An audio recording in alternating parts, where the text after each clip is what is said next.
At any given time, the estimation in the US is that 1 in 20 people is having thoughts of suicide at any moment.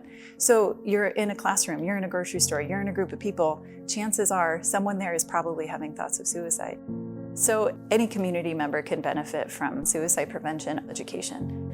We all need to understand how to recognize when somebody might be experiencing a mental health condition. We all need to be able to understand when somebody might be having thoughts of suicide, and then how to talk to them about it, and then where to go for help. The more people that are trained, the more likely we are to help someone, and it's more common than we realize. It's very possible that every person that watches this video at some point in their lives has thoughts of suicide. It doesn't mean that they're in danger from that. It doesn't mean they would ever move forward with that. But it is this indicator that they're in a pit, they're struggling, there's something that they could use help and support with. It's not a character flaw, it's not a weakness. It's just sometimes what people's brains do. Our brains are phenomenal. And what I often talk about in our trainings is this struggle between instincts, that we have an instinct as human beings to avoid pain. It's why, when you pull away from a hot stove, right, that's part of the brain protecting you. And emotional pain is registered in the brain in the same way. And so the brain is trying to think about, how can I move away from this pain? And oftentimes, one of the things it comes up with is, if I wasn't alive anymore, it would stop hurting. And so that's why most oftentimes people's thoughts of suicide are about ending pain. It's not about dying. That's really important to understand, because pain is something that can be not always completely alleviated, but it can be tended to. And then in addition to that, so we have this instinct to move away from pain, we also have this instinct for life. It's why we have fear and why we do things to protect ourselves. And so these instincts are at odds with one another, they're fighting. And so a lot of times when people are having thoughts of suicide, it's really exhausting, because they have these two instincts inside them that are pushing back and forth. And also why we might know someone who has thoughts of suicide that seem to intensify or maybe de-intensify over time, and why it's kind of, where am I at in this wrestle internally? What side is winning right now? And so even having thoughts of suicide is a spectrum, from fleeting, not really dangerous, all the way to, I have intention, I know exactly what I'm going to do and how I'm going to do it and when, and this is happening.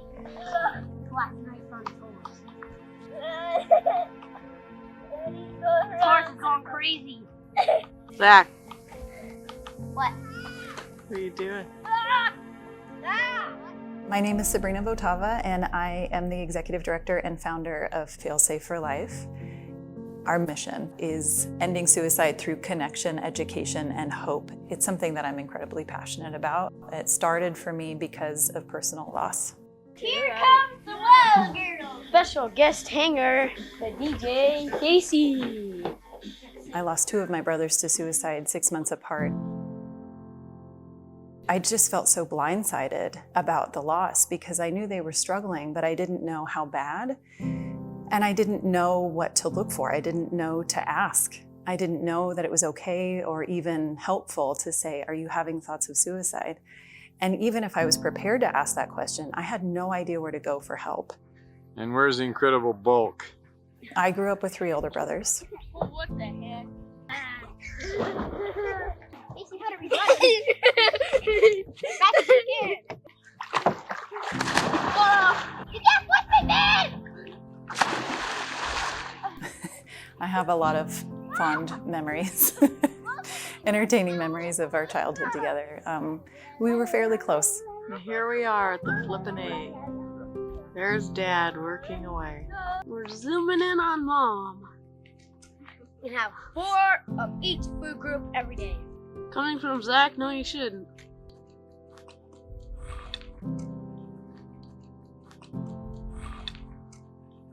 You guys have fun at the party? My oldest brother is Damien. He's still with us.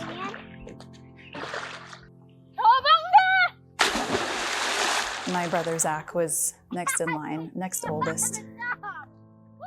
He had just graduated from Western Washington with a degree in plastics engineering, which is some kind of genius I do not understand. It's like he was really, really smart in a really interesting way. thinking all the time about things. And I know that looking back, some of the ways that he described that created some distress for him. It created some anxiety and some depression for him. But we just didn't know how bad it was. It was not the first time that he'd been through a low point before. You know, he had struggled at different points when we were kids, but he also just had this hilarious personality. He was pretty shy and reserved, but when he got comfortable with you, you got to see that. So he died by suicide in 2003. He was 22 when he died.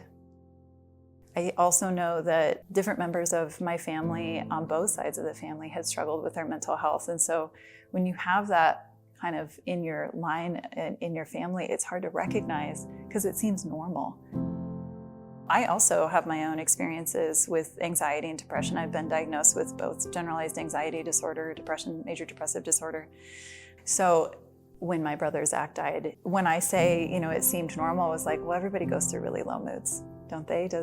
And so, oh, he's just in one of those times that I go through too, and that's okay, and he'll be okay. I also didn't know what helped me or what to do about it, and so it was like, you just kind of leave it alone because we're not really sure what to do.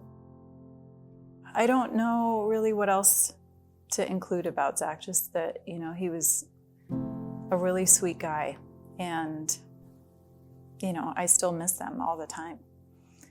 But I'm glad that I had him, you know, when I did. Both of them.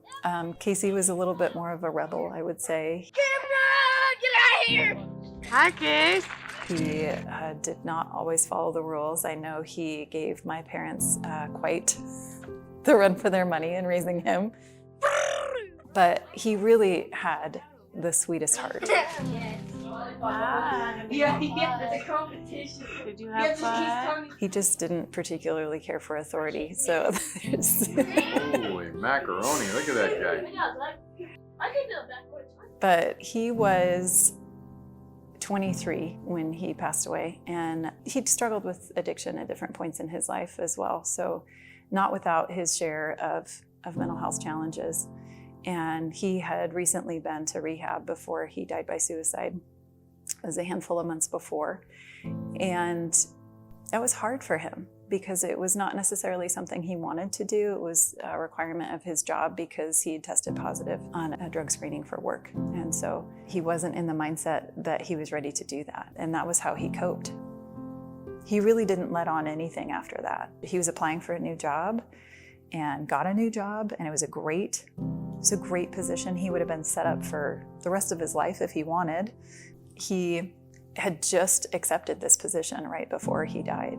And so it was something that seemed like a positive in his life. And I think for me, gave me a little bit of alleviation of, oh, this is good. He's got something good to look forward to, and really not understanding how deeply he was struggling. You're so happy, Casey. What's the matter? Nothing. And I also know that Nothing. when my brother Zach died, it impacted all of us significantly. And Casey's grieving looked quite a bit different than the rest of the family. He had a lot of kind of agitated energy. He was moving around a lot. And I know we all struggled, but it seemed like it impacted him in a slightly different way.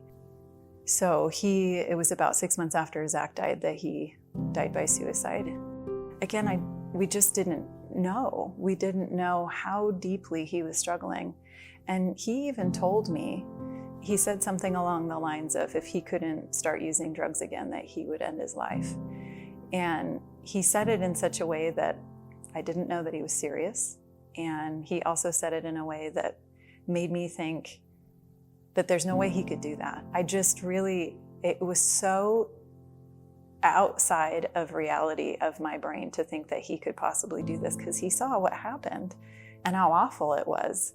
And why would he want to hurt anyone like that?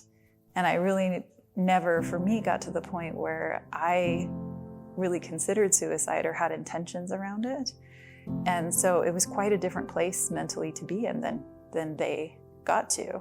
And it was hard for me to understand, which is honestly really what started my career, because I wanted to try to research it to understand more about how they got from where I had been to where they went.